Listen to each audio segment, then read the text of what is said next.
Happy birthday to us. It's that week that happens every year when Marisa and I both celebrate our birthdays. And what would a birthday be without a sweet treat? 2 years ago, I surprised her with a brand that was very niche, Done's Bakery and the Tom Cruise cake. Last year, it was the 3-foot viral Pop-Tart that took the internet by storm. But this year, I thought I'd do something different. Just a simple, iconic brand. A brand that encompasses some of our favorite things. Clip-clop times. A preteen child selling things on the street. A Titanic connection. Insane inflation conversions. An unexpected complication from World War II. A brand that started teeny tiny and is now hugey-woogey. A brand associated with state fairs across the country and the dark murder of a gay icon. This story has it all. So if I were you, I would pull over right now. Because this week's On Brand is on Hostess.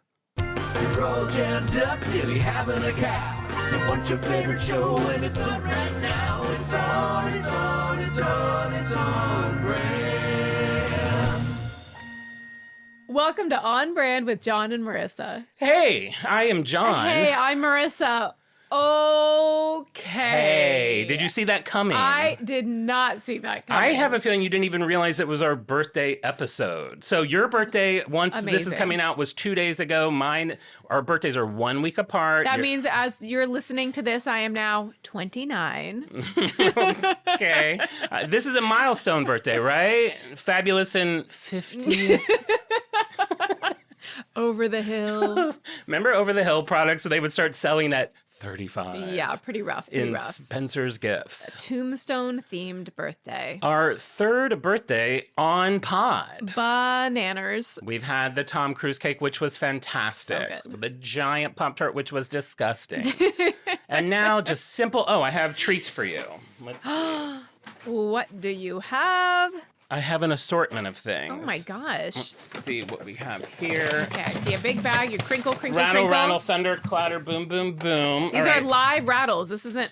You got a strawberry cupcake, a chocolate cupcake, a regular Twinkie, and a chocolate Twinkie. Oh my God, I've never had a chocolate Twinkie. And then I brought you a bag of those Japanese treats that I'm obsessed with. Amazing. How fun. Happy birthday to me. What does this say, this bag? I love it. It has like look like little popcorn guys with little hats and legs. I know. Look at the back. Every one of them has a cute little cartoon with these little characters on them. They're all different. Super cute. That's soy sauce and honey. Yummy. I call them COVID balls. They look exactly like the diagram of COVID, but they taste a little sweet, a little savory. Yeah, super COVID crunchy. too, sweet savory. You know, that's like us. So, okay, it's our birthdays. So what would a Huge. birthday be without a sweet treat? Of course, I already talked about it in the thing. What would a birthday be without a gift? Ooh. I have a gift for you, Marisa. Okay. Pendant. Yes. John Glauber. I did not get this gift for you. Okay. So here's what's gone down. Yes. I volunteer every Sunday on Skid Row. Yes. And I work with this man named Stacy. Okay. Lovely, lovely man. Great. Stacy runs our beverages. He always gives out an ice cold water and usually a cold soda of some sort. Do you do ice capades with the volunteer team at Skid Row? I don't. I won't even take a free water from them because I bring my own water. I'd rather the water Good go to for you. someone. I'm very conscientious down there. But Stacy's a lovely man. And 2 weeks ago, I do our TikTok live for Skid Row to try to get people to volunteer and make donations. Say the name of the organization. It's called Starts With One Today, which that's the whole motto. The one, there's a couple that started it, Victoria and Jonathan. They just had a baby. Congratulations. I don't think they listen to the pod, but anyway. So they started this organization years ago. They both had parents that lived, in need, so it was on their hearts to do it. They're amazing people. So I've done this for years. And Stacy, a lot of times we don't get donations for water, so he will buy the water himself. So he's just that kind of guy. And I do the TikTok lives every week, and at the end of it, I always say, listen, I know this wasn't a comedy hour, but if you like my voice or like me, check out my pod, and I do a little promo for the pod. How funny. And he heard me 2 weeks ago. Yes. And he's like, Jon, come here. And he's like, so what is this podcast? Long story short, he doesn't really know what a podcast is. Sure, you didn't until 2.5 years ago. I will say I did know more than Stacy did, but yes, I didn't really listen to podcasts. Still don't. But he didn't really know what it was, but he was interested in it, and I explained it to him. Told him it was kind of like a radio show. Mm-hmm. He comes back last week. Yes. He has figured out how to listen to them. Oh my gosh. Has binged 4 episodes and has brought you a gift. Oh my gosh, Stacy. Stacy is Freak of the Week. I'm just going to call it. So he gives me this box. And here's how sweet Stacy is. Oh, Stacy. So there's this beautiful box. Oh my gosh. He says that he'll keep a good box, but this was an ugly box. If he has an ugly box, he will take it apart and put wrapping paper on it. So this is a box that he is rejuvenated. This looks like a TV show present where they have a box that they wrap so you can easily open and reopen it for takes. It looks like paper you would get from a fancy paper store. Gorgeous. It's metallic purple with gold dots on it. And anyway, I didn't want to look at it. I didn't want to know what it was. But I did ask him, I was like, is it cool if I leave this in the car for the week because it's going to be really hot? Sure. He's like, it doesn't matter at all. I take the gift. I go home. And within an hour, what is in here popped into my head. Wait, you know? I didn't open it. Okay. But I am 140% sure I know what this is. You're kidding. I am jealous. I can't wait till you open it, and I think you're going to die. How do you know? Because I You just know. You and Stacy have a psychic It's a little connection. heavy. I'm going to toss it. Can we toss it? Okay. I cannot get over how this is wrapped. This is an heirloom. I know. From someone that you don't even know who I've worked with for 3.5 years. Okay, let me see. It's heavy. You're going to die. You're going to die. No. Oh my God. It's a wall-mounted pencil sharpener. Wait, where did he get this? I haven't had a chance to ask him because Oh I my didn't want to God. know what it was. And he had told me the first episode, he's like, I listened to the pencil one. And I got home and I was like, pencil one? Oh my God, it's heavy. He got her a pencil sharpener. Stacy, I owe you my life. I have had this really exact same pencil sharpener. I can't even speak. I'm so happy. I knew how happy you were going to be. In my cart, on eBay, and I'm like, God, I can't spend $70 on a pencil sharpener. That would be irresponsible. And I swear, last night we were looking for a pencil sharpener, and it popped in my mind again. I'm like, I just need to pull the trigger and do it. Stacy. I have a feeling, I'm going to ask him. I have a feeling he probably volunteers. He's very religious. So Maybe I could he see came this sitting across around it. in a church class. Maybe they Yeah. just haven't used it in a long time. Or maybe they're they're throwing them in a dumpster to get the newfangled electric ones. As most Skid Row churches do. They're always buying the latest and greatest. But I mean, as soon as I popped it in my head, I was like, so happy. There's no way it could be anything other than that pencil sharpener. This box. I am keeping this So box. yeah, This use is that a for someone good else. Play box. it Pay forward. Oh my Happy gosh. birthday. Stacy, freak of the year. Stacy did it for me. I didn't even have to get you a gift. I am just the bearer. This is amazing. I love it. And it's got all the little, it's like mine. The gorgeous. part of me was like, I hope I didn't throw mine away during the big purge of 14. It better be in storage or somewhere because now I want mine back. 'cause If you can't find yours and now I have one. I know. The Slytherin in me was like, maybe I could replace it with a dumber one and I'll keep this one. And you'll never know. God, it is so heavy. This just goes to show, you know why people were so healthy back in the day? Died at 35. You know why people are so healthy? Because they had to carry around heavy shit like this all day. They had to pick up, if they're picking up their kids' Tonka trucks, they're going to have biceps for days. Now everything is so light and plastic and shitty. Wait, something's inside.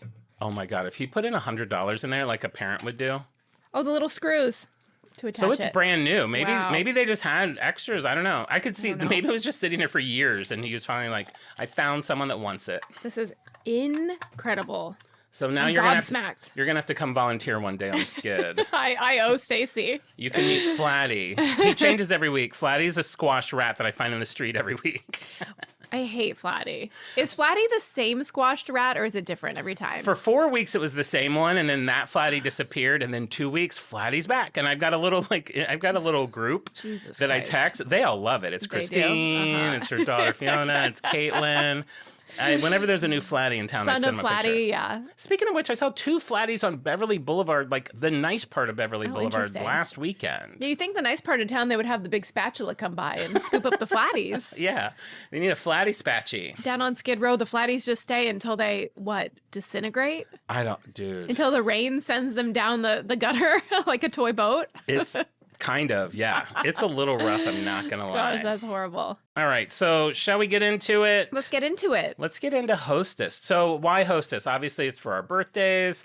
I was a huge Suzy Q boy, as we know at the beginning of the pod. I've reached out to Hostess twice. I should have done it for this episode, but I know I'm just going to get the standard reply. They don't even have it in like the list. They don't even. You can't even find it on the website anymore. Nary a mention of it. It's not one of the pre-suggested drop-down menu options for why you're reaching out. It's not like when you go to a page and you're like, wait, it's still there. You're hopeful, but then you start looking around that page and there's like hints that page is dead. Like the copyright at the bottom's 2018. Sure, you click on a link and it says 404, page not found. 404. Is there anything worse? It's so tragic. So tragic. So yeah, I'm a hostess. I wouldn't say that I'm like You're a hostess ho? I'm a host. This is on brand.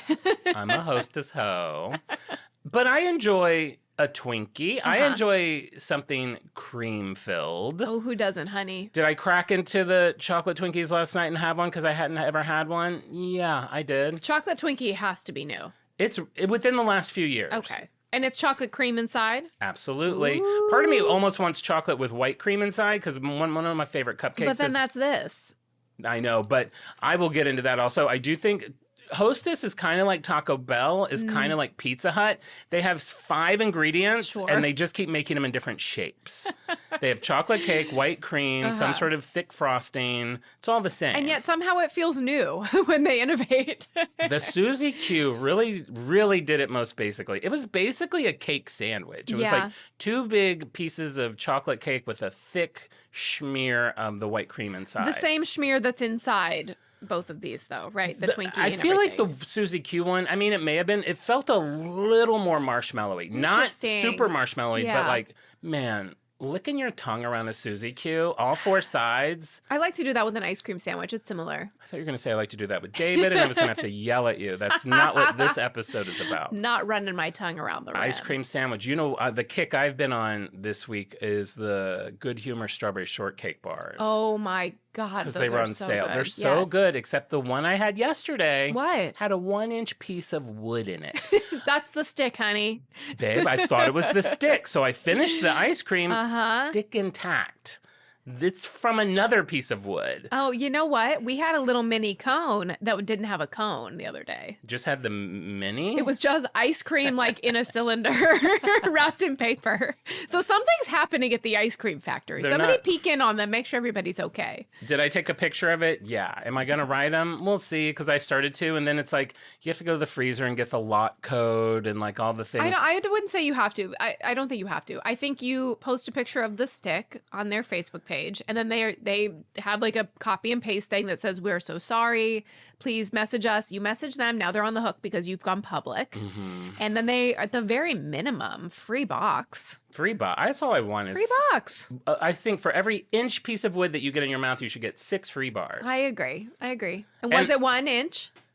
Yeah, it's about 1 inch and jaggedy. I was like, what is this? I mean, a kid could have been killed. I did go down a 5-minute rabbit hole when I opened the first one.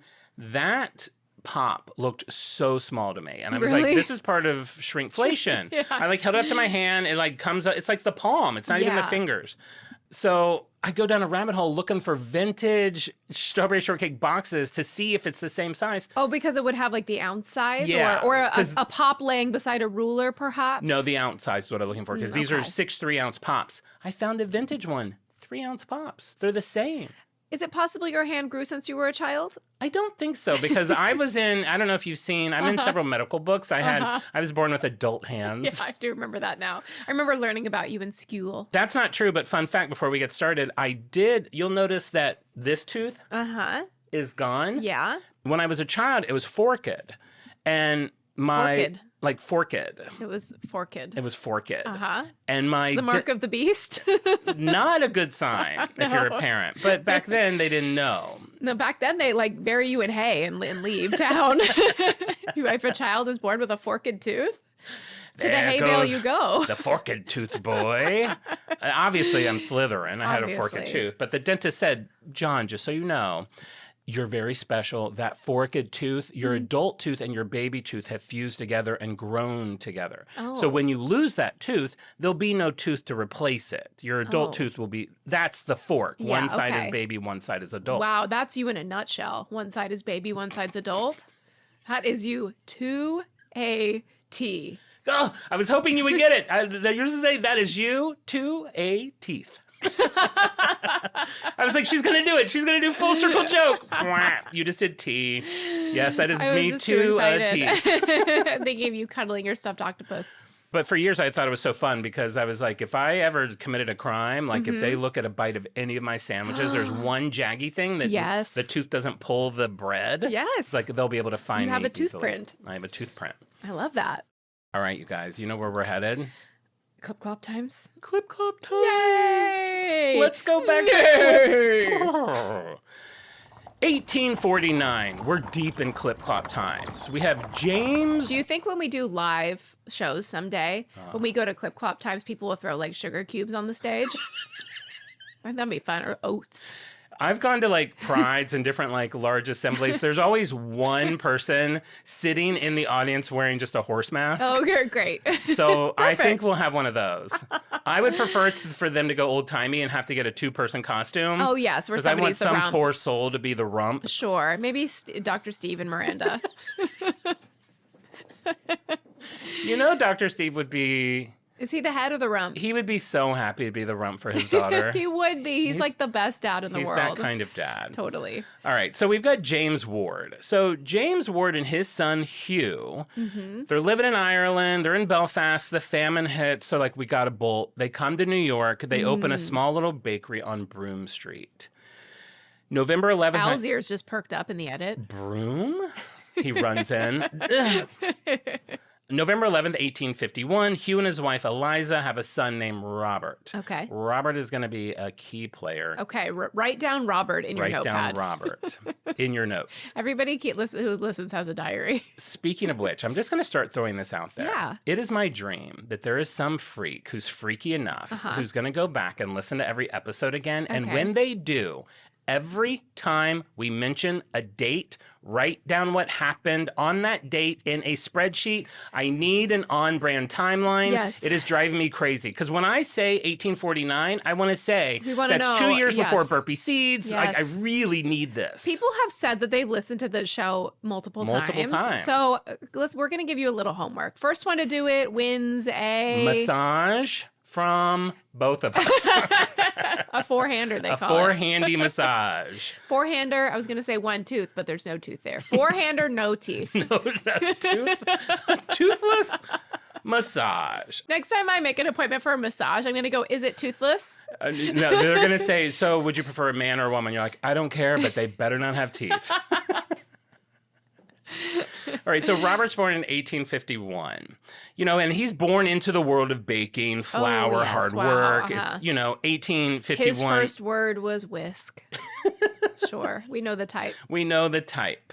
When Robert is 5 years old, the family moves to Allegheny, which is now Pittsburgh. Oh, okay. Which- Better name, improvement. A thing I didn't know. I think Allegheny was just absorbed into Pittsburgh. I'm sure if someone who lives there is going to be like, actually, it's Allegheny. And We've had a while since like state lines have changed. It has. And merged. I think Well, we're due for another one. I think I wouldn't mind, but A little shake up. that's not here nor there.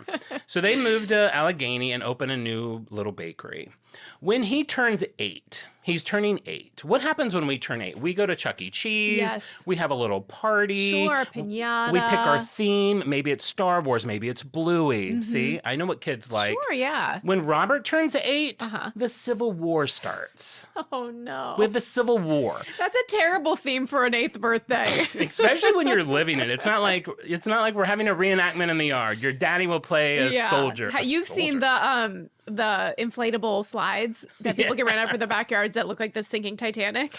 No. Have you seen those? Yes. It's like you can't do that in like 1920. No. It's like still a little too fresh. It's a little too fresh. So he's got the Civil War. And we have talked about how many times, and we're going to talk about it in 30 minutes, how World War II interrupts the brands that we're talking about. Yes. I don't think I've ever brought up the Civil War.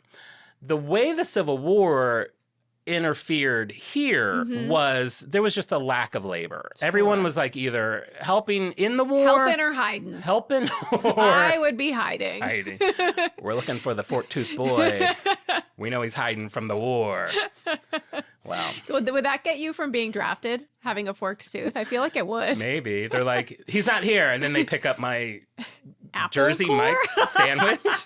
What's that jaggy bite? We know he's around here somewhere.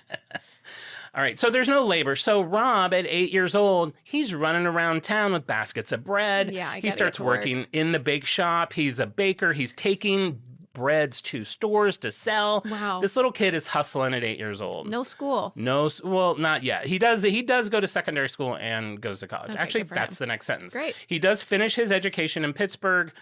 I'm not going to lie. If anyone goes back and research this, I'm a little confused if he did his secondary school in Pittsburgh or New York. Some of these things are very complicated. I've learned this I week. love somebody writing to him being like, John, I did a little follow-up research on Hostess. He did not do a secondary school in Pittsburgh.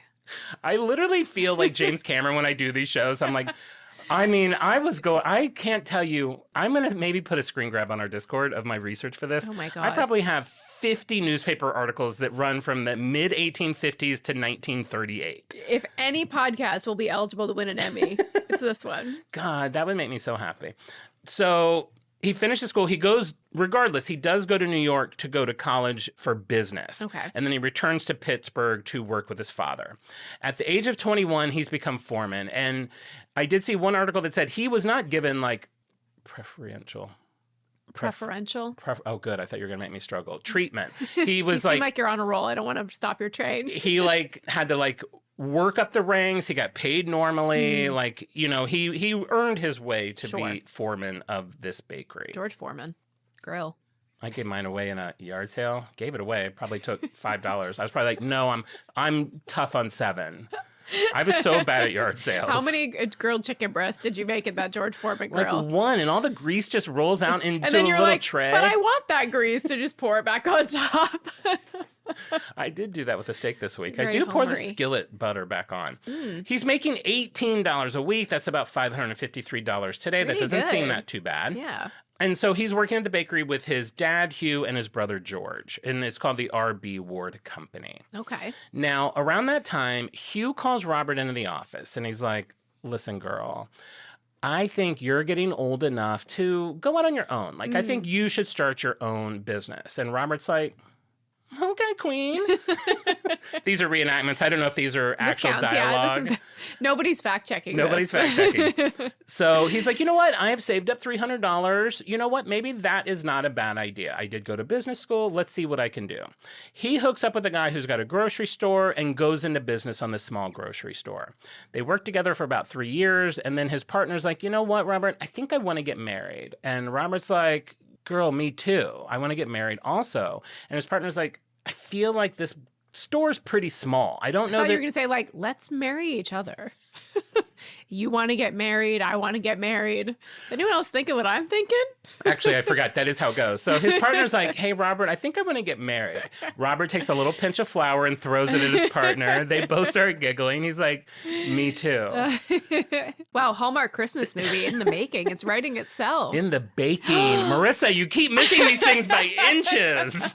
In the baking. We have different skills that we bring to the show. Christmas okay? in the baking. Oh, God. By the skin of his teeth. Ugh. All right, so his partner's like, I don't feel like this grocery store is going to grow a ton.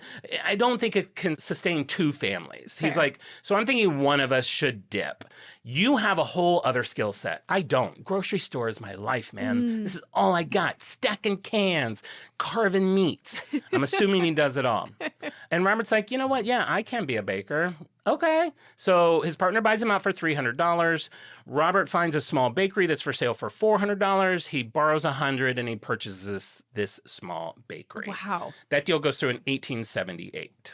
Feels like everything's pretty cheap. Girl, I know, but then some of these conversions, they are shocking. Wait till we get to one in a little bit.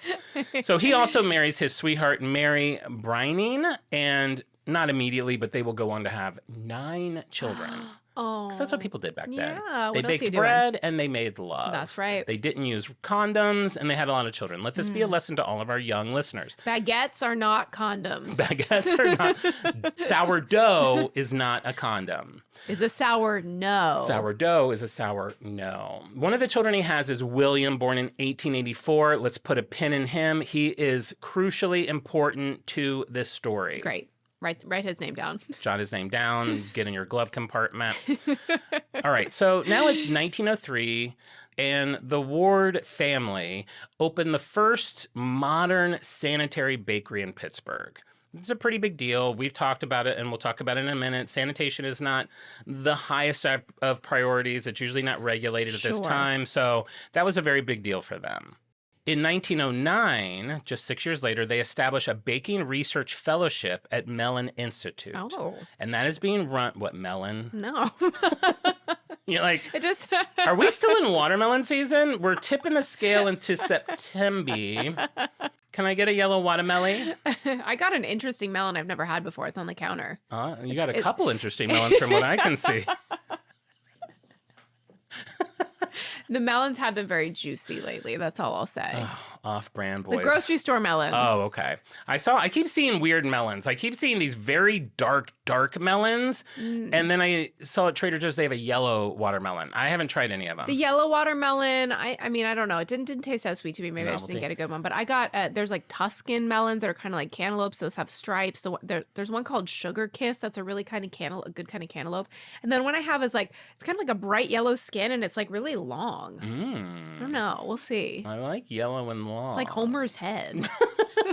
A Homer melon? Uh-huh. Yeah, I don't experiment enough with melons. I have not Well, had that's for sure. Not since high school. Yeah, not since high school. And I got in trouble for that. So What do you mean? sometimes when you're gay, you think you don't know boundaries. Let's just say I was taught boundaries in high school. Yeah, you think the melons I'm like, are honk, not. honk, I'm gay. They're like, Jon, we need to talk. And I learned my lesson. Uh-huh. All right, so this fellowship is being run by a man named Dr. Robert Kennedy Duncan.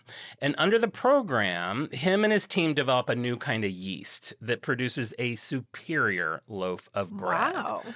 Unfortunately, Dr. Duncan passes away before everything is complete, but the Wards wanted to honor him. So they named the yeast, and this is so cute, Arkady yeast, A-R-K-A-D-Y, and those are his initials, Robert Kennedy Duncan, R-K-D. Oh, that's cute. I like thought that a was lot. super cute. That's so really cute. it's named after him. I hope I'm named for a yeast someday. A yeast infection, maybe. All right, so now we're going to jump back to Robert. So he's hustling with his new little bakery. He brings his brother in, and they find great success in wow. Pittsburgh. So Great. they expand. They open bakery in Chicago. That brings them even more success. They're Amazing. able to open bakeries in Providence, Rhode Island, Boston, Massachusetts, Cleveland, Ohio, Hello. and also back in New York. So the family now has this huge portfolio of bakeries. They decide to combine them all into what is called the Ward Baking Company.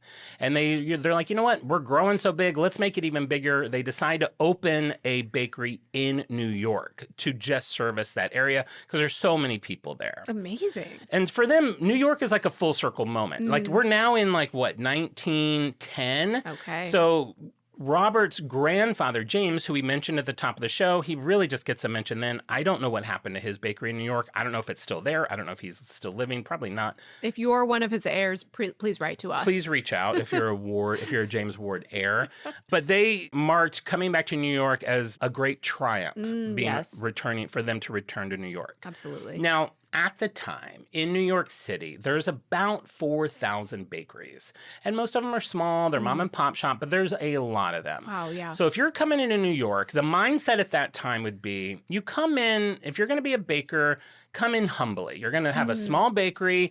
I understand that we're on this cusp of going into modern era of baking. We see it, there's rumblings, but you're probably going to want to buy the newest oven and see how that goes. And like, you're going to piecemeal it together. Yeah, and don't be too like overly ambitious right out the gate. Absolutely. Because these are the big leagues. New York, real estate, this is not cheap. The hustle bustle, go, go, go. Nowadays, New York, you're going there to try to be a superstar. At the turn of the 20th century, you're going there to be a baker. There you go.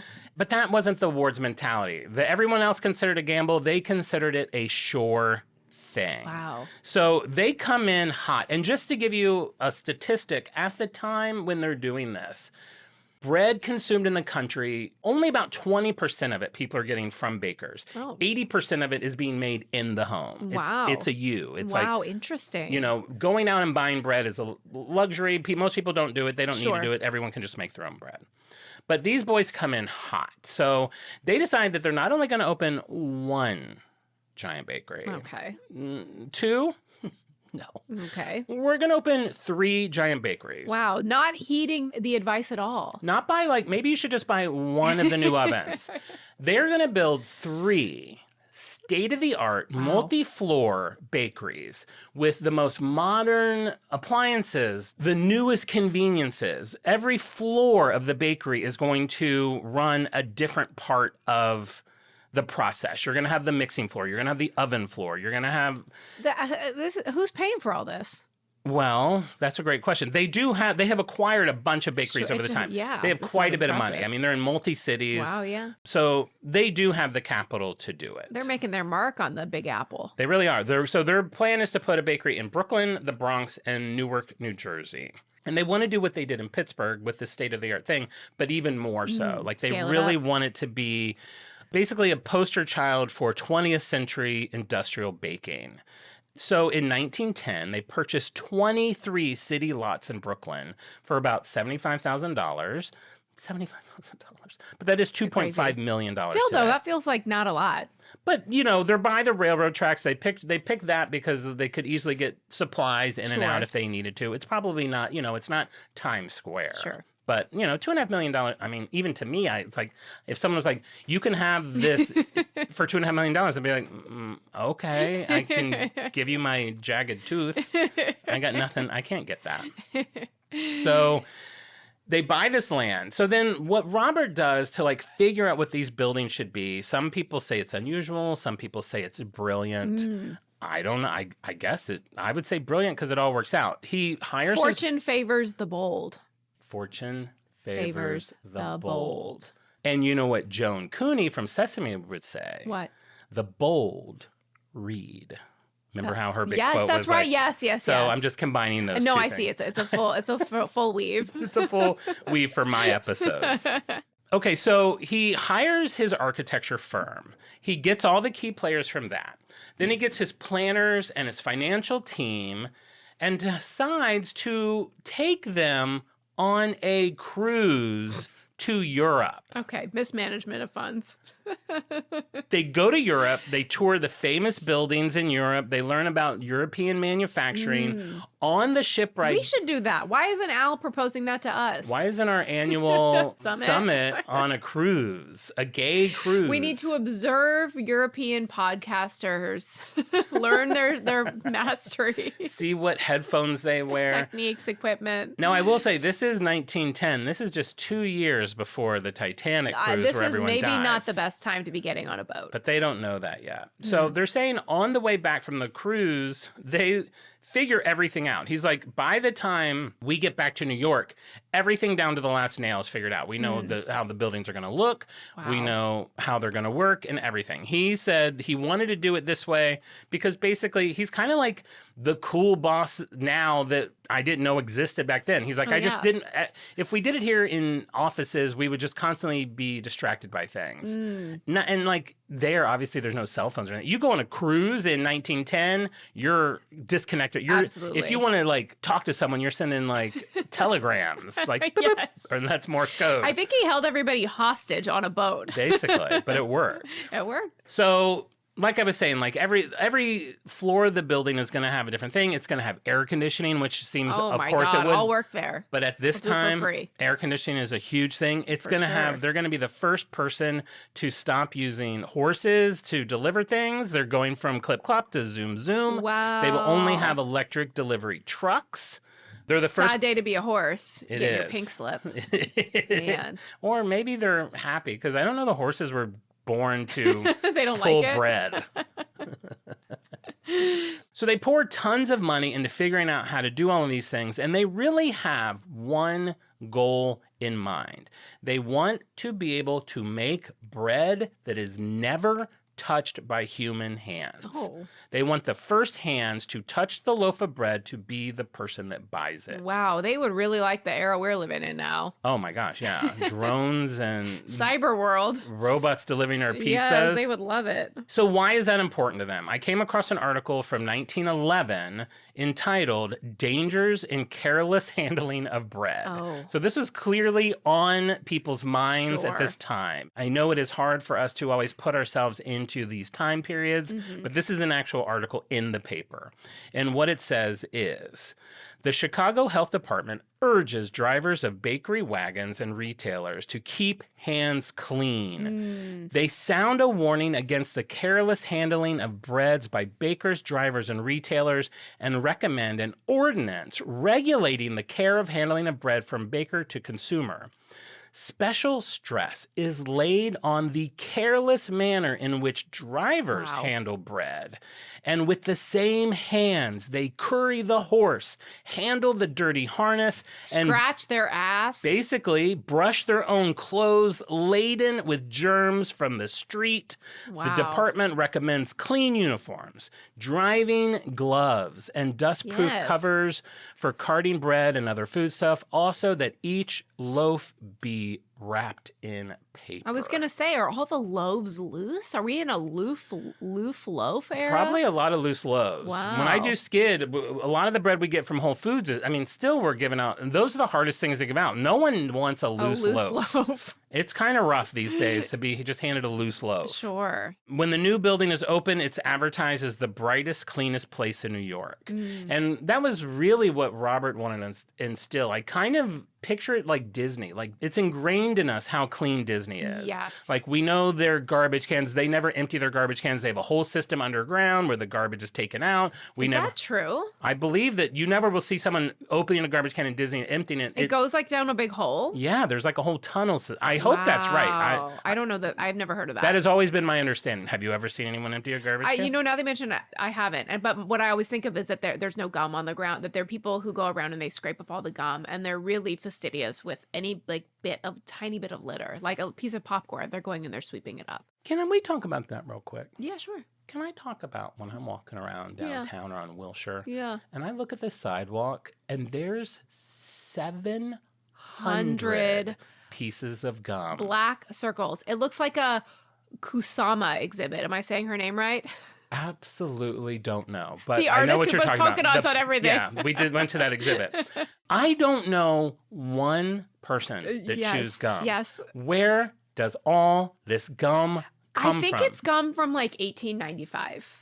It's all been there for 200 years. I can't do Yes. math. Must get this right. 148 years ago.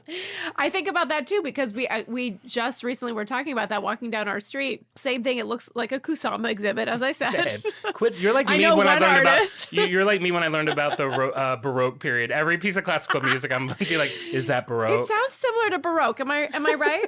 Am I mishearing this? That's To me, I'm Baroque, catching right? notes of Baroque. There's so many dots, and we were saying to the kids, we were like, "That's all gum," and like they couldn't believe their ears because you'd think like it would wash away at some point, but I think it's just like- if gum is on the sidewalk, it's there forever. It's like flatty. It's Yeah, it's like It's like flatty. becomes part of the sidewalk. You should say, and that's why you don't swallow gum because that's what it does into your body. Well, no one swallows it because we were told lies as children that it stayed in our stomachs for 7 years. Which how and why 7? Sure. And like 7, it's like like on your this- body knows on 6.5 years. It's like, ooh, I get to come out in a half a year. 6 years and 364 days. It's like, I'm finally free. Plop. Plop. So whatever technology Disneyland has to remove gum, just distribute it nationally. And I heard that Disney also releases a bunch of hungry cats at night to eat all the rats. Yeah, I've heard that too. Disney's got a lot of tricks up its sleeve. I gotta see those tunnels. It's cats, it's trash. What else is under there? What are you hiding? It's probably cast. It's probably like a cafeteria. It's like Sure. I worked in a casino. I didn't work in a casino. You worked in a casino. I did like a comedy thing in a casino, and we got to enjoy the perks of like employees. And there was like underground tunnels there. Oh, my mom said that because she worked in casinos and she saw Elvis. I saw someone that looked like Elvis, but it was 2010. Okay. So some people not might sure. Some people might believe you that he back. lives. But yeah, I think all those places have underground systems. And I have to get back to this joke because it popped into my head when we were talking about Baroque. Great. I would have said to my friend, like, if I really wanted to be snooty about it, I've been buying so much Baroque music, I'm going Baroque. If it ain't Baroque, don't fix it. If it ain't broke, don't fix it. There you go. You guys can use those at your, you just missed Labor Day. Oh, shoot. You have to save these for Halloween. Okay, so. Mid apple bob. Do bob for an apple, pop back up, say something about Baroque. and then go back under so you can't hear if people laughed or not. I Your whole head. always try to submerge my head right after I tell a joke, so I don't even have to know if it landed. When you bob for apples, your ears go underwater. Up to my shoulders. Oh my God. How are people still bobbing for apples? Surely not post 2020. I don't feel like I ever have, but I would like to. You know, I've heard of a germ-free way to do it because it is a little strange maybe to be like slurping down everyone else's apple water. You hang donuts from strings. God. And then you like try to eat the donut. You're like a special guest on the Today Show right now, like coming up with a solution that was never a problem. I can make pizza healthy. That's not why we're eating pizza. I know this is me like with like 4 minutes on the Today Show where I'm moving from station to station talking about like post-pandemic ways to have a fun Halloween party. Yeah. And they're like, okay, we need to wrap it up. Instead of spiders, you're going to use pipe cleaners. I am shocked. And then I'm getting back to the show. Shocked that we're still allowed to call them. Do we even call them pipe cleaners? Because pipes are bad. You're shocked we're allowed to? I'm shocked that it wouldn't be PC. that it must be called something else like fuzzy sticks. What pipe? There is a name. There is a not pipe cleaner name for them, and I can't remember. There must be. You can't go to Michael's and be like, I need pipe cleaners. It'd be like, Grandma, what are you talking about? It's like when we were little and we called them ghetto blasters. That is no longer you don't say that anymore. allowed to be wife said. beaters. Wife beaters can't Though pipe say. cleaners, there's nothing like problematic about pipe cleaners. Pipe smoking cancer. Are you kidding me? Sure. I think smoking will come back.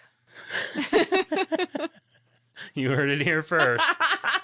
Okay, so the outside of their buildings, they also wanted it to kind of give the air of how clean they are. They use this white glazed terracotta tile. I think that's something they picked up from Greece when they were on their journey, which you said was pointless. That's us when we're on the podcast trip. We're like, we're going to be like Barbra Streisand. Like, I need my microphone to match my outfit every time. I'll just check in with my assistant on Thursdays to see what I'll be wearing. You said that you cannot wait until you get to write a rider that has like your rules of what your green room has in it. Rider. I require 1 6-pack of Diet Cokes, a vintage class ring, a Labubu.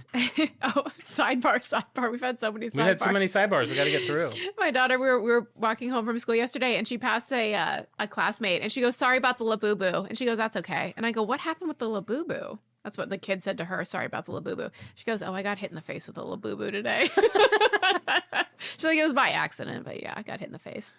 Oh, that hard plastic face. That does have a hard face. Maybe this is the appropriate time for me to give a quick shout out to one of our listeners, Amy, who mailed me a Labubu. I gave her the old, like the unused, less used address for Podcast One. Previous studio It got delivered. It got stolen. I'm very sad about it. I was crushed. That is so sad. She had bought them. She had been like overseas and bought them and was so excited to send me one. Do you still want a Labubu? I feel like somebody has one for you. I mean, I didn't. I would, for the time capsule of it all? Yeah, I wouldn't mind being gifted one. I don't want to buy one. What I really want, if I did have one, I really want one of the ones that holds the little Coca-Cola. Yeah, that and the ceramic Coca-Cola Ghost. And I want the Labubu more than the Ghost, but I'll take the Diet Coco. So, okay, we got to get back on the show. Okay, get back on track. All right, so clean. Everything's about being clean. In an interview I saw, Robert was reminiscing about when he was young. He would like knead bread with his hands in like a stationary trough. And then one day he's like, we should put casters on the trough. And then we were able to roll that trough around. So smart. And then one day he's like, you know what? What if we hung the troughs up from the ceiling and then we could have like a track system? So he was like, I was always kind of like innovating, like how to advance this, but this is like a million times more. Like he Wow. had that seed, but like that's kind of like mom and pop shop stuff. But now he's like, they're literally revolutionizing the entire bread industry. Wow, I imagine how much of it was automated at the time, probably so little. And his brain is like, we've talked about that, like how do people invent factories? Like that's someone's job to be like, put a little conveyor belt here and a little whirly thing here and a little, that's the way his brain worked. I know. And I Wow. mean, it's probably part of it being, he has been in the industry since he was 5 years old at this Yeah. time. So, ask the people that work in it what they need and they'll figure it out. I am always fascinated by watching any of those, like how things are made. Like it goes through this thing to get its little squiggy and this to do this and that Extruder and flips the it whatever. over. And We need to be like on a track system in our homes. Like the tracks just pull us up out of bed and then like we go on a track system to the bathroom. Babe, that's Wall-E. You want to be Wall-E. Yeah, I'm ready. At least give me like casters, like wheels. Yeah, give me, those are roller skates. Okay. I have a All track the system and things you roller want skates, great. exist or are bad. Whee! So the Brooklyn factory at this point is able to make 250,000 loaves of bread a day. Oh my God. By 1913, Ward's Bakeries had created nearly 250 million loaves of bread. Now, to Unbelievable. put that into perspective, back in Pittsburgh, their bakery used about 800 barrels of flour a year. Now they're using 800,000 barrels a gosh. year. The business had basically grown 1,000-fold from the first bakery they had in Pittsburgh. Wow. Now we're in 1915. They're opening the third big bakery in New Jersey. This opens to full fanfare. I found like full page ads announcing that it's opening. There's a big banner on the ad that says made and wrapped untouched by human hands. That's still a huge pitch for them. Wow. We are clean, clean, clean. Everything done by machine. Delivery drivers are all done automated. You're the first person to touch the bread. And then at the bottom of the announcement was something that I found very cool. It said, invitation to the people of Newark and vicinity. We are at 4th Avenue and 14th Street, and you are invited Monday through Friday to come inspect the bakery. Wow. See how we make the bread. You are allowed to go to every single department that we have, and everything will be explained by an intelligent guide. Like they were like, Oh my gosh. transparency. Like they really wanted to be known that this is the place you're buying your bread. We would have definitely taken them up on that. Oh my You God. know you're leaving with a free loaf. You know I'm going there every Friday to like get a scrappy old lumpy loaf. The only thing I'm buying is butter. And then at this time, I found so many ads from 1915 for this thing. And like every ad would be a focus on one thing. Like there was one ad that was just focusing on all the ovens that are in here and why they're, what makes them so great. And Wow. one ad that's on how we go about mixing. And it was just so like detailed on like just kind of explaining everything to everybody, how they mix the dough. And what's funny is all of this is for bread that is being sold for 5 and 10 cents a loaf. Crazy. Which at the time, like now, that's like $1.60. But That's still like cheap. so much work. Yes. And so I do think this is a matter of quantity and quality. Mm-hmm. You know, like they're going to sell a lot of these, but you have to Yes. sell a lot of 5 centers to make $100 million or For whatever they're sure. making. Who's paying for this tile? Come on, that's a lot of loaves. Babe, you should work in finance. You're really worried about where I need to how see the the budget's books. being I divided. need to see the books. So that same year, in October 1915, Robert takes ill. He gets neuritis and rheumatism, and a week later has a fatal heart attack, Oh, and no. we lose Robert That's sad. on October 18th, 1915. Oh gosh. All right, we're almost at Hostess. So when Robert passes away, his brother George and his son William, who I told you to put a pin in it earlier, one of his great. 9 children. Sure, I'm sure you have his picture on your bulletin board right now with a string going from Robert to George. I can't tell you if he's hot or not yet. I don't remember the pictures, but I always, you're going to have to start telling people, because everyone, when we were doing Cliff's Notes, was Yes. like, can't wait to find out if Cliff is I hot. know, we need to And I'm remember like, to tell people I if want to they're be like, hot or Marissa not. doesn't really do he that wasn't. anymore. No, he wasn't. I don't know. He didn't strike me as hot. If I don't say he's hot, No, that's lazy. You He's got not it. They hot. want to see him and know it. are these guys hot? I don't always know in the show, but when I put the sups, I declare them hot or Okay. not. Jim Henson, not hot. I don't know. I know. Someone else was like, he's hot. I was like, hot is a scale that we are all It's a very part of. subjective. Very always. subjective. Yes. All right. So, like I said, his son William and his brother George take over the business. Something goes wrong there. I don't know what. Within a few years, William decides to go off on his own. So in 1921, William splits and starts his own company. He calls it the United Bakeries. His first year, he spends buying up small little bakeries. In 1924, he sells that Arcady yeast to Fleischmann's. Wow. So the big yeast king. the yeast king, Wow. partly because of these guys now have this new yeast. So I'm sure he's getting a Amazing. bunch of money from that. I don't know how he owns it, but apparently he had the rights to do that. 1925, he changes the name of his company to Continental Baking Company, and he puts together the largest merger in American baking world history. And I know these names don't mean a lot to us, but he's getting General Bakeries, Ward Bakeries, which is his family, and Continental Bakeries, which is his own, to all come together into this baking empire. Wow. It's a $400 million merger, which today $400 million in in 1921, 25 is when my God. 1925, 100 years ago, this Okay. year is when this merger happened. Wow, we're celebrating. What do you think 400 million in 100 years ago is worth now? I don't even think numbers go up that high. They do. What is it? $7.3 billion. Unbelievable. So this is in 1848 is when they started. So 75 years, however long that is, they've gone from a tiny little shop in New York to I think they said Continental is now the largest bread maker in the world with annual sales of $100 million. Can you imagine, James, coming from the famine of Ireland? I can't imagine. And in 75 years, your family has created this, like, it is something that you can't imagine. It's like us. We can't picture what our kids, how they're going to benefit from this podcast. Sure, yeah. Like, they're going to have your pencil sharpener and they're exactly. going to have my Your t-shirt collection. They're like, why is there so many sweat stains? Anyway, we all leave something behind. That's our legacy. Okay, guys, here we go. With this merger comes a very significant acquisition. Okay.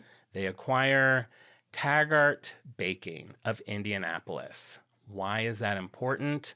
In 1921, that bakery introduced Wonder Bread to the local market, and in 1919, they introduced what is widely considered the first commercially available cupcake, the chocolate cupcake under the name Hostess. We're here. Is it this guy? Well, no, because you know why? Did not have cream filling. What? Did not have squiggle. Oh. For years. Oh, wow. For years, for like 30 years. Oh my gosh. No cream filling, no squiggle. What are we doing? So today we know these are both like very iconic brands. Wonder Bread, beautiful packaging, those colorful circles. primary color, which Yes. I learned a tiny bit on that. Apparently those represent like the release of these balloons in Indianapolis. Oh. It's called Wonder Bread because of the wonder The you wonder of see when seeing you the see the balloons? balloons. You would be sobbing seeing those balloons get released. Oh my gosh. Can you Like me at the imagine? eclipse. Remember when I saw the Yes. eclipse and that amazing picture that stranger took? Yeah. That's why you have John's moon bread. That is why I have John's Moon Bread. Yeah. Available on our merch site. John's Moon Bread. Every loaf touched a lot by John.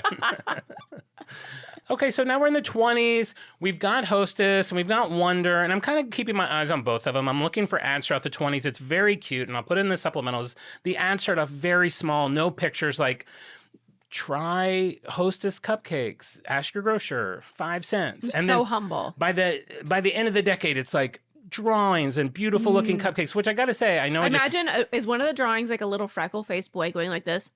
I think there is a freckle-faced boy, and they're like, gives kids energy. It's like nutritious. Like, there's nothing better for your Are you lunch. tired of your kids not having enough energy?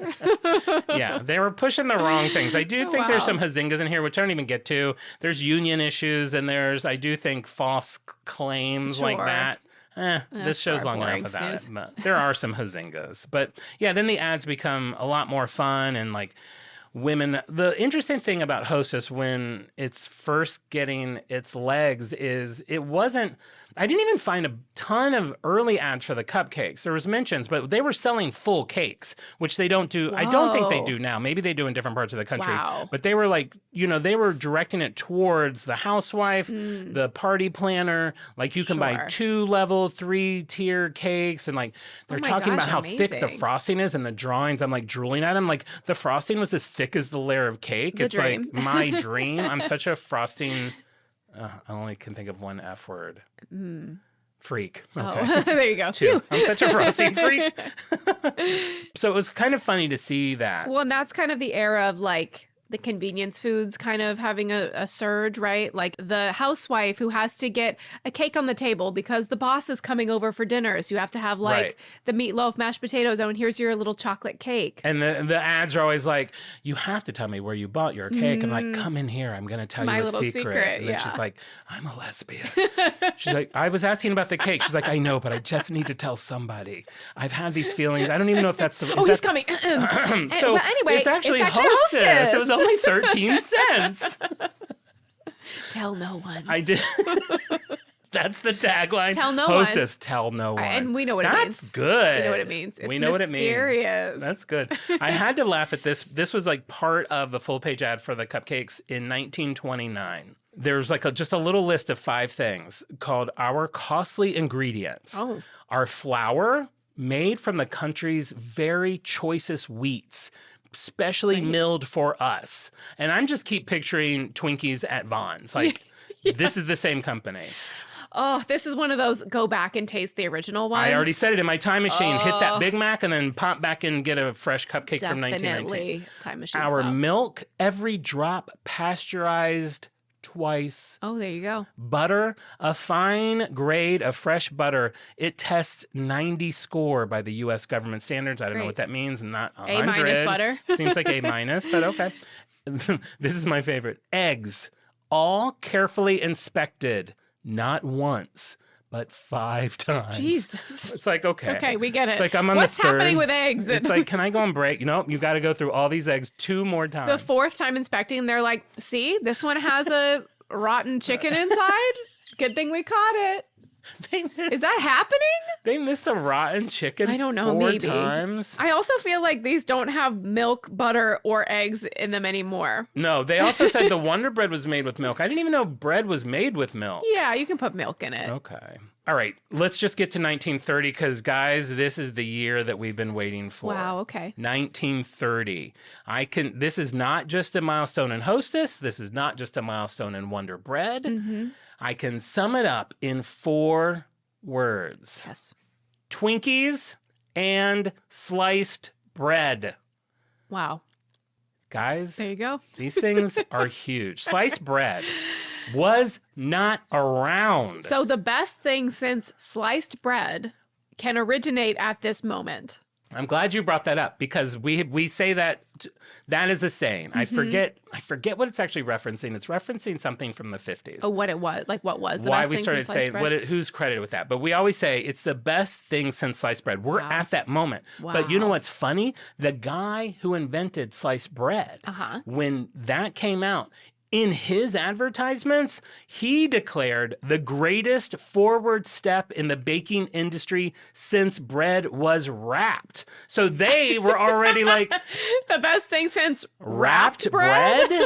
I don't know if that's why the sliced bread thing happened or if like it's just like, Interesting. I just thought it was so funny that it's like, that phrase was already taken by That's the so same funny. industry. By the same industry, the same product that has had just 2 noteworthy milestones so significant that it's become just like part of the vernacular. Also, was bread getting so dirty? Like, did it have like 2 like sooty handprints on it from like the guy like driving the truck? Like, Yeah. that is wild. I mean, yeah, we're going into an age of like, I mean, we're 1930, so that's not even, God, now that feels like 1990. Like, that's not that long ago. That's 100 years ago. Sure. Oh my gosh. But Sure. yeah, like, 1800s, it's okay things to be dirty. Like, yes. I mean, rats in the cans of beans. Yeah. Yeah. Sure. But we want to clean things up. We want our bread wrapped and we want our bread sliced. Yeah. So this guy, Otto Rohwetter, who is credited for inventing the machine that slices loaves of bread. Wow. I hope his children and grandchildren are quite rich. Me too, because he is credited by everyone. So I don't think it's like we did it first. I think some company did, but everyone's like, there's literally no proof of that. So he actually came up with this in 1912, the year of the Titanic. That's our connection to the Titanic. Oh my gosh, wow. He created Good thing he wasn't on the boat. I know. He's like, I'm going to take this to America. He's in America. He's like, I'm going to catch the Titanic back. Well, if not for that, we would still be, hey, can I have a PB&J? Yeah, let me grab my knife. That's what people did. They had to like saw off inconsistent chunks of bread. Thick-ass slices. So just this little sidebar on the slicing of bread, and Otto, he creates this in 1912. He comes up with a prototype. He has blueprints for it. He has a factory where they're going to make it. It all gets burned down. He loses literally everything in 1916. He doesn't give up on it, but he's not able to get back to that point until 1928. It's another 12 years Poor guy. before the first sliced bread is able to be produced locally. I forget where. I didn't write it down. Wow. It's on the tip of my tongue. It doesn't matter. You can look it up. Now I'm yelling at the listener. Look it up. Look up what city he was in when he finally made his slicing machine. He's the Titanic connection. That's all I needed. Oh, the funny thing about sliced bread, what I learned is why people were so hesitant of it, is they were very worried about it drying out because now every slice was going to be touching air. So they went through this whole process. He did as well on how to keep the bread together after a slice. He came up with a system of pins. There was 2 large U-shaped pins stuck into both sides of the bread. Okay. So when you needed bread, you had to pull the pins apart, take out the bread you wanted, and stick the pins back in. Wait, what? To hold the loaf together. You have that in your home? It comes with the bread. It comes with like a device? It comes with a device. They tried rubber bands, and then they finally realized they could just What's it made out of, like wood and steel? I assumed metal. I did read that it was Seems whatever. expensive. It was made out of metal, but it was like coated or made out of metal that wouldn't like disrupt the flavor. But you get of the like bread. a fresh rod every time? I mean, it's really no different. You're acting crazy, but it's like when we buy bread now, it comes with like a thing to keep the bread closed. Like we keep that used to be a little metal twisty, and now it's a little plastic. I'm just tag. imagining like a big metal sword. It's two swords. 2 swords bolted to a wooden plank, and there's like the grocery store has just stacks of those. You buy your first loaf, you get one of those free. Yeah, and then you can switch to a refill model. It's got like the grocery store's name like burned into it. So like this is it's kind of they're swords. So when you go to make a sandwich, it makes that sound. It's like shing shing. Yeah. I'm gonna need to see a picture. Yeah, I know. I'll have to look for that for the subs. But they realized that they could basically get away with just using like a cardboard tray that would keep the bread together. That would give them time to wrap it, and that's how it would stay together. Because we didn't have plastic at this point. No, it's so wax it's all paper. wax paper. Yeah.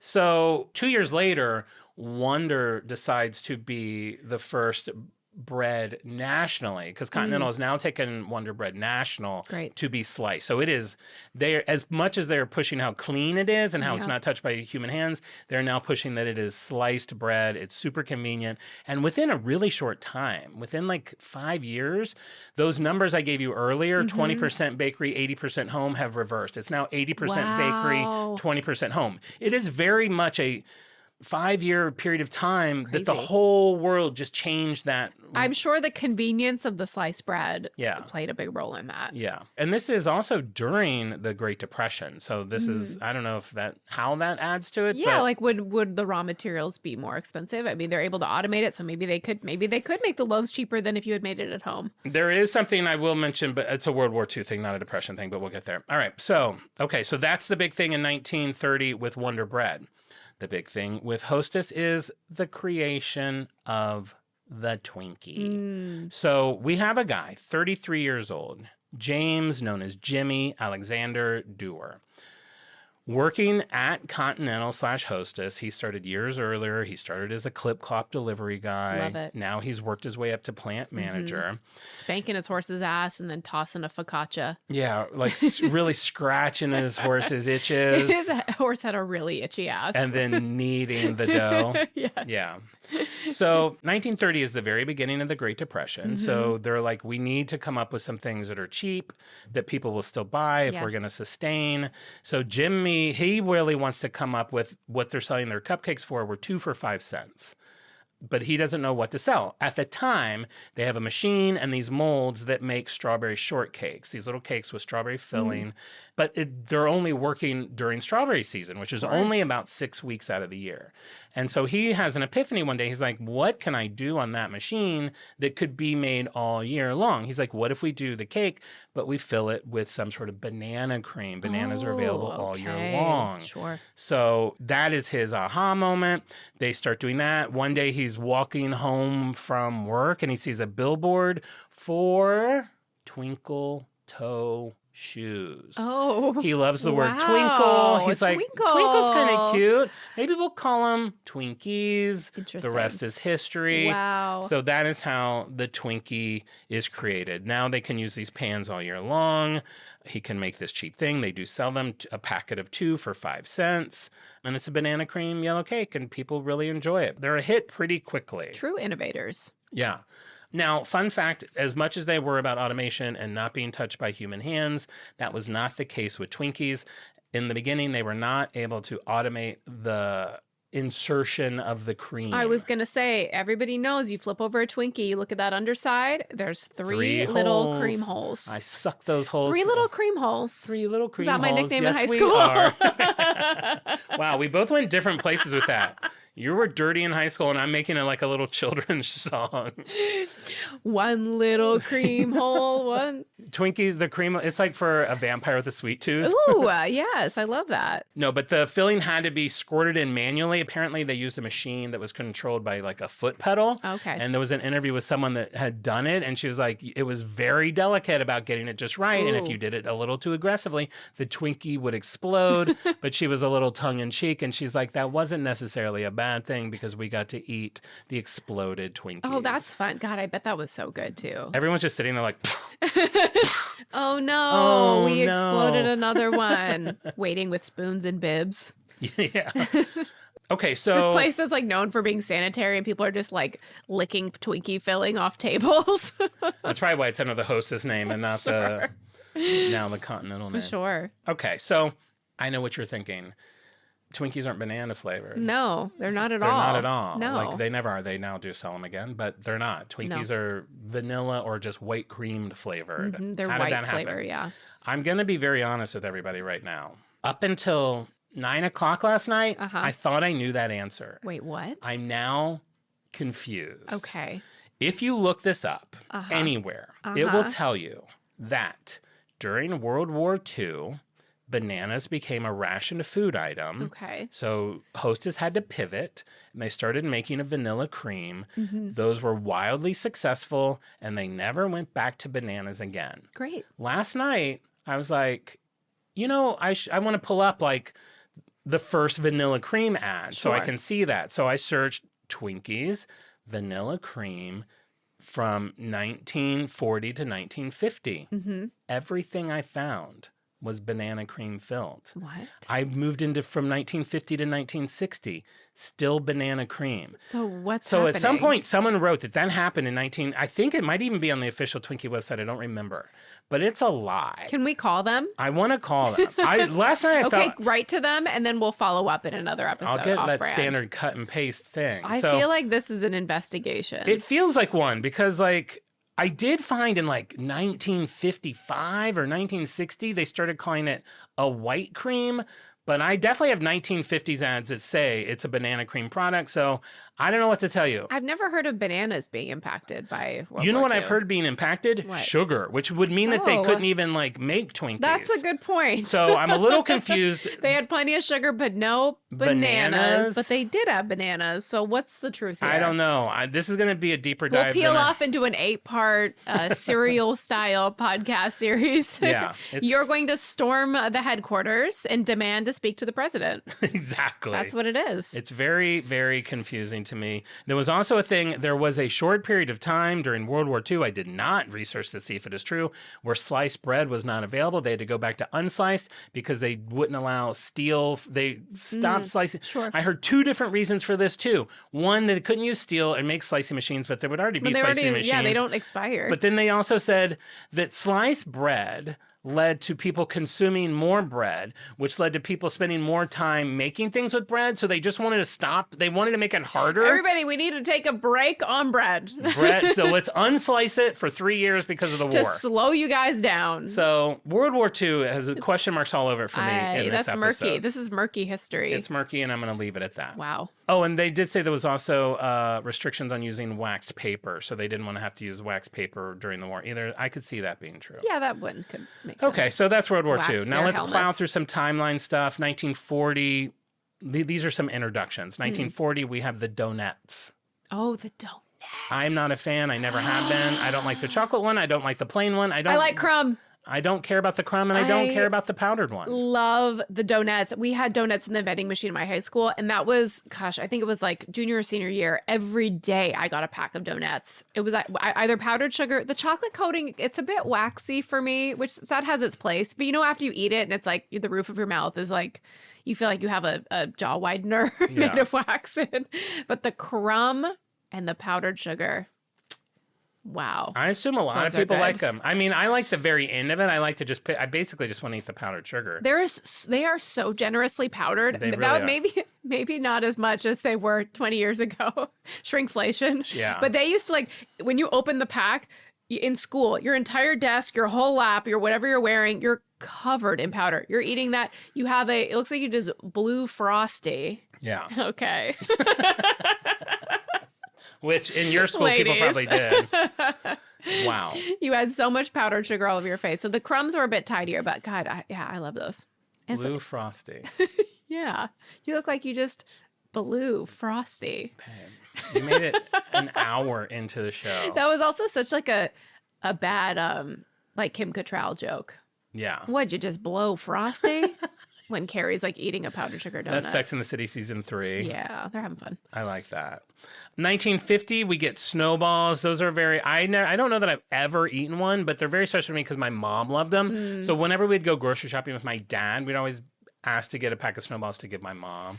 I'm sure you know Snowballs are just upside down cupcakes with a marshmallow and coconut on them. They're the same mold. Interesting. I didn't know they were the same mold. They're the I've exact tried same to mold. like them, but they're not for me. It's an upside down cupcake with like a marshmallow coating, and then it's rolled in like Pink coconut. It used to be white.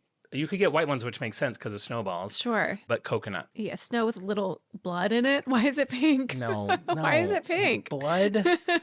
Blowing in blood? You've got one for all of them? 1961, Suzy Q's, my favorite, the cake Oh. sandwich. We already talked about them. 67, Ding Dongs. This is what I'm saying when it starts to just be the same ingredients in different Sure. forms. Ding dongs are the rolls, correct? No, those are Swiss rolls. Ding Dongs are the hockey pucks. Oh, yeah. Coated hockey pucks. The waxy chocolate with the same yeah. filling as a Twinkie. Sure.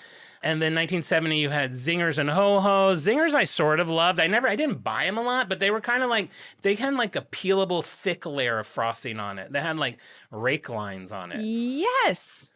And it would be yellow or Yes. chocolate. I think there's a pink, maybe a coconutty one of those too. Sure. And then Ho-Hos are the Swiss rolls. So good. Which I loved. Though I got them in the last year and they were like, not what I I remember. feel like not like this quality has gone down Everything, overall. yeah. We had the Ho-Hos in my lunchbox. That was a pretty standard one. The so Ho had good. Ho-Hos. Shocking. Shocking. That's my Kim Cattrall for the episode. That'll be Abu my Dhabi do. And I couldn't help but wonder, was the Ho a Ho-Ho? I couldn't help but wonder, did she blow Frosty? All right. But, as many things as they've released, Twinkies have always been and always will be the supreme king of cream. Wow. Your nickname in high school. I wrote that just so you could say that. Okay, then 1971, we get introduced to the coolest cowboy in town, Twinkie the Kid. Do you remember him? No. You don't remember Twinkie the Kid? No. What? I don't think so. He was the mascot for several years. He was a Twinkie who had very skinny legs. Okay. Cowboy boots. Yes, okay. A little kerchief with hearts on it, which I didn't realize Hostess, their logo is a heart. I think I'm remembering this. He had a cowboy hat that said Twinkie the Kid. No idea why he's a cowboy. Why is he a cowboy? Twinkies are not associated with the South, No, the Wild the West. No, not at all. He was just a cowboy. That's so funny. He was in and invented by one of Hostess's route delivery drivers Cute. named Denny Lesser Great. from the San Fernando Valley, which I got to say, when I first moved here, there used to be a Hostess / Wonder Bread outlet store on San Fernando Road. And you could go and get a box of Twinkies for like 75 cents. Amazing. That's now gone, but a lot of that, unless it's gone in last year, the signage is still there. It looks very dilapidated. I have stopped and taken pictures of it before. So in 1988, they decided to do away with Twinkie the Kid, and there was this 13-year-old boy named Judd in New Jersey who wrote the company and was like, listen, if you take away Twinkie the Kid... Little John. This is me. He got a petition with 135 signatures on it. Wow, unleash this guy on a change.org. He would have lost his mind. That's about how many they usually have whenever I look at those. And he was just going door to door in his neighborhood, probably. He probably him writing his different names. Sure. Anyway, he writes him. He's like, if you don't bring Twinkie the Kid back, we're all going to boycott your thing. 2 years later, they bring it back and the company reaches out to him and like gave him a congratulations. I assume maybe it was in the plans all along. Sure, but that's fine. Great publicity. And then the dark side of Twinkie, which I alluded to earlier in the show, is, have you ever heard of the Twinkie Defense? No. That's something else you haven't heard of. No. Okay, so I had heard of that term. I know what this is. So if somebody's attacking you, you shove a Twinkie in their throat. Go on, yeah. It's the Twinkie Defense. Yeah, that's what that is. Oh, great. Yeah, I have heard of it then. I know what you mean. No, unfortunately, it's a really dark moment in gay history and just American history. In 1979, we're at the trial for Dan White. And Dan White was a San Francisco police officer and a firefighter. And at the time, he had just left his job serving as the city district supervisor. He ended up assassinating San Francisco Mayor George Moscone and Harvey Milk, who I'm sure you've heard of. He's the guy that we have Sean Penn playing Harvey Milk. Yes. Huge, important gay figure, the first openly gay politician, I think, in California or in San Francisco. Just a really important person, but he murdered both of them. Wow. Right? So in his trial, there was psychiatrists, and part of his defense was that he was suffering from depression. And they said the way that they could prove that he was suffering from depression were all of these signs in his life. He had quit his job, he had shunned his wife, he was disheveled when he was normally very clean cut, and he had been a very healthy person. He was working out and he would always eat well, but now he's eating junk food like Twinkies and drinking Coke, and the press deemed that, they labeled that he was using a Twinkie defense. And long story short, the jury bought it enough to say, you know what? He didn't plan this. He was off of his rocker. He ended up only getting a 7-year and 8-month sentence, of which he only served 5 years. Versus he should have been in jail for a lifetime. Sure. When this verdict came out, it caused what was called the White Night Riots in San Francisco. It had started out as a protest, mostly gay people protesting what had happened. And throughout the night, it grew and grew. And then police got involved because this guy had been a former policeman. So apparently police were like covering their name badges so they wouldn't be identified. And they were like, it was just a really bad thing. Yeah. But that is part of, a small part of the Twinkie history because it was named. I mean, that's also horrible publicity for Twinkie. Yeah. No. Using their product means that you are criminally insane. Yeah. Not the greatest moment. No. But they did have plenty of other moments. As of now, I mean, Twinkie is deeply rooted into our pop culture. It's now at every grocery store. You see it at gas stations. It was featured in Ghostbusters, which was a global movie, which introduced it to the whole world. Even people that where you couldn't buy Twinkies, all of a sudden everyone knows what a Twinkie is. Everyone knows what a Twinkie is. We would always hear that they never expire and that they eat them in space. We'll get to that. It was in the Die Hard movie, Zombieland, WALL-E, Simpsons, Family Guy, Robot Chicken. Hostess made these really fun ads in comic books where the whole page looked like a Batman comic, and Batman basically saves the day with a Twinkie. Oh, that's cute. But it was all really cool stuff. In 2001, too, we have a very important milestone in the Twinkie world. We have a man named Christopher Sells who has a little restaurant called The Chip Shop. And you know what he does? What? Deep fries things. Here we go. So he gets credit for perfecting the deep fried Twinkie. Wow. That would go on to be a mainstay in fairs. And I've never had a deep fried Twinkie. I never have either. But the New York Times declared it at the time, something magical occurs when the pastry hits the hot oil. oil. The creamy white vegetable shortening filling liquefies, impregnating the sponge cake with its luscious vanilla flavor. The cake itself softens and warms, nearly melting, contrasting with the crisp, deep-fried crust in a buttery and suave way. Wow, I think we need to try it. They're like creaming over these Impregnated by creams. cream. Yeah. 2012, two important things happen. Time magazine declares Twinkies the #1 most iconic junk food. Yep. At the same time, Hostess files for bankruptcy. They're, I think, having issues with their union. Sales are down. People are eating healthier. Sure. They shut down. In November of 2012, Twinkies stop being made. Wow. There's this period The where factory screeches to a halt. factory screeches to a halt. One last Twinkie rolls off onto the ground. I scurry in and pick it up, put it in Tupperware. People lose their minds. People are on eBay selling boxes of Twinkies for hundreds of dollars. They're trying to get the last boxes. There is a company that swoops in March of the next year called Apollo Global Management and Metropolius and Company. They buy Twinkie out of bankruptcy for $410 million. It's back on the shelves by like July. Wow. So they was only out of production for about, I remember it being longer. I remember being sad. I wasn't panicked about it, but it did seem, I mean, I was enough into brands at that time. Like it seemed sad that a legend, how an could that icon. brand not survive? Like it just seems so crazy to me. So I was happy to see it back. And then that company ended up selling it. They bought it for $410 million.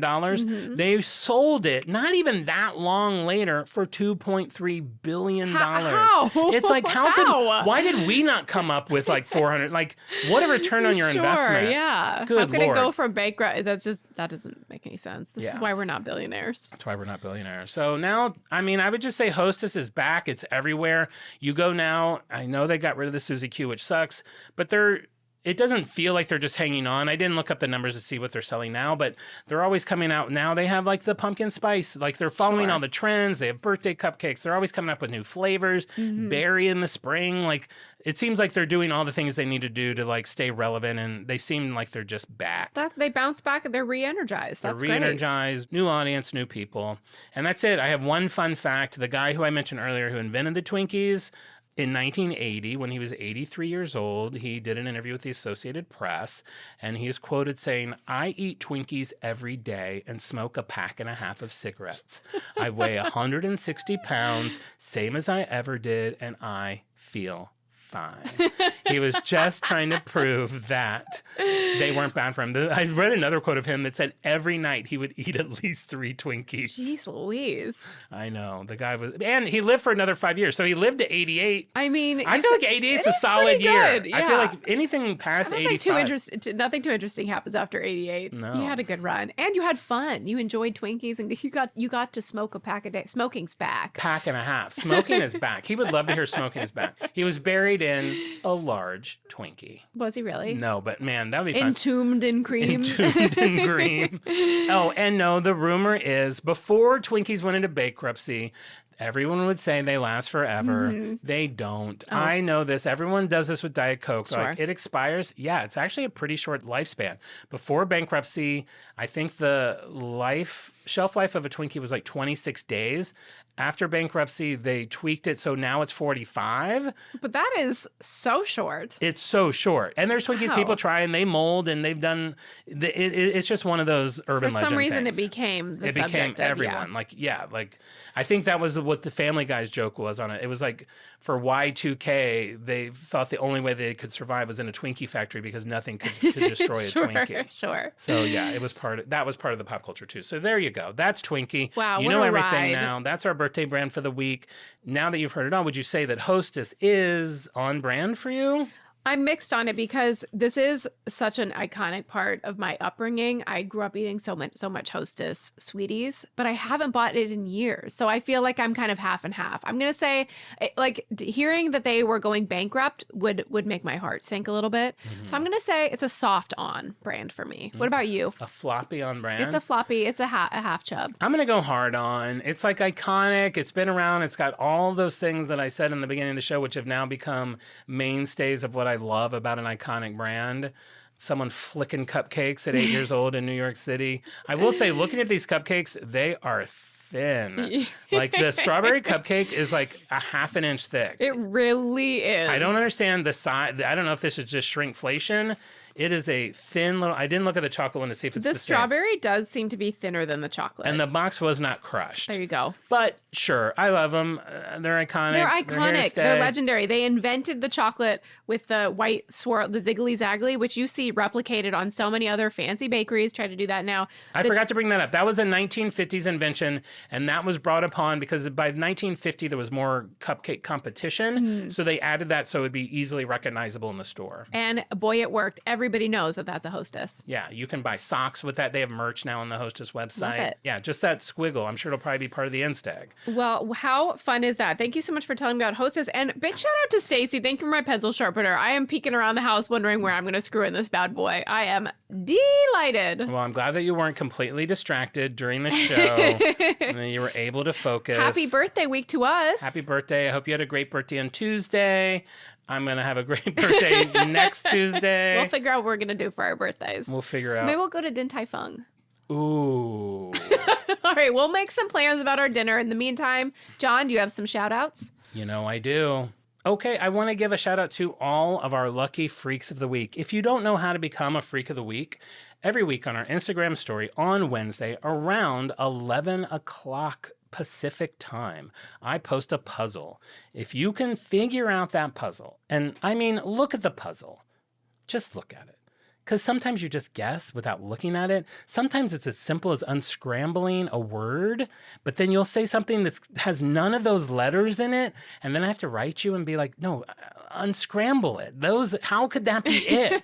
There's no Q in there. Everything you see is part of it. Everything you see is part of it. But if you can solve the puzzle and tell me what the brand is, I'm going to send you a fun little freak badge, which is just a picture letting you know that you got it right. Some people aren't doing it and like, what is a freak badge? I need to get a freak badge. And I send it to them and they're like, oh, that's all it is? Yeah, it's just a picture. But I make it and it's fun. And you'll get your name added to our Wheel of Freaks. And I spin that 5 times and pick 5 freaks of the week to give a shout out on the show. And that's who these 5 people are. This week we have Super Amy 0717. That's our friend Amy. We have Kristen Taketomo. We have Heidi Ricechuck. We have Lou Magic. And we have MPS 79. So thank you guys so much for doing the Insta Egg. This was for the Sesame Street Insta Egg. I appreciate you playing. If you don't play, check it out. We get a lot of new people every week. I'll congratulate you on doing your first Insta Egg. And also just check out our Instagram. Every week we post a different post of supplemental material from the episode where you can see if the founders are hot or not and all the different fun things that we talk about. So definitely check out our Instagram.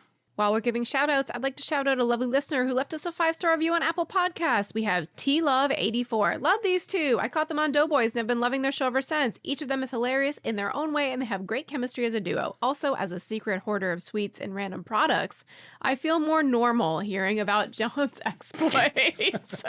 That is my goal, to make weirdos feel... He's like, oh, I thought I was bad. And then I heard Jon. Maybe I'm okay. You know what? I think I'm going to be... okay. Or are you going to be okay?